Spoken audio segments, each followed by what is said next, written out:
Welcome to my moms kitchen YouTube channel. আজকের recipe শীতের সবজি দিয়ে খিচুড়ি। একবার এই রেসিপিটা ট্রাই করুন, আপনাদের খুবই ভালো লাগবে। তো চলো ভিডিওটা স্টার্ট করা যাক।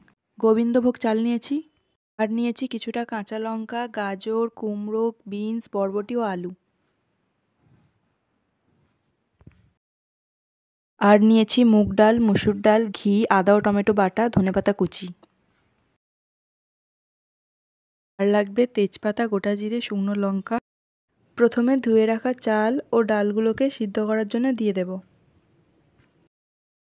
এবার কড়াইতে তেল গরম করে আলুগুলো ভেজে নেব।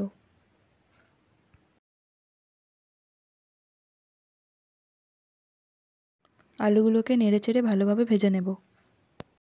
আলুর মধ্যে নুন ও হলুদ দিয়ে একটু ভেজে নেব।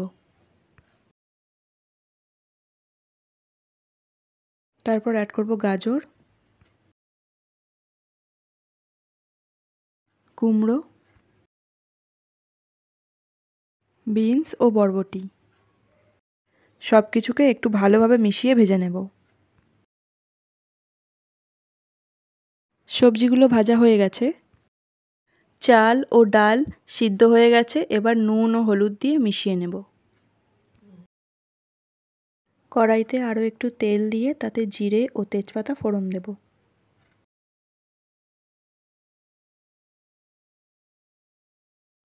এবার কুচনো ধনেপাতা ও বেটে রাখা আদা ও টমেটো পেস্ট দিয়ে ভালোভাবে কষিয়ে খিচুড়ির মশলা তৈরি করে নেব।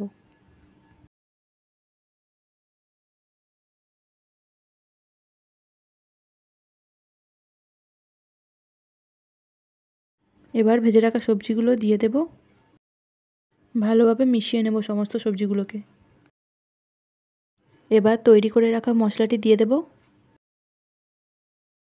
সব কিছুকে ভালোভাবে মিশিয়ে নেব। খিচুড়িতে তড়কা দেওয়ার জন্য কড়াইতে ঘি গরম করে নেব।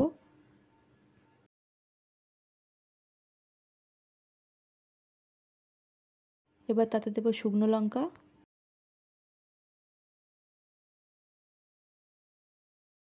চিড়ে রাখা কাঁচা লঙ্কা দিয়ে একটু ভেজে নেব। এবার গ্যাসের ফ্লেম অফ করে দিয়ে রেড চিলি পাউডার দিয়ে মিশিয়ে নিলেই তড়কা রেডি। এবার তড়কা দিয়ে মিশিয়ে নিলেই আমাদের খিচুড়ি রেডি।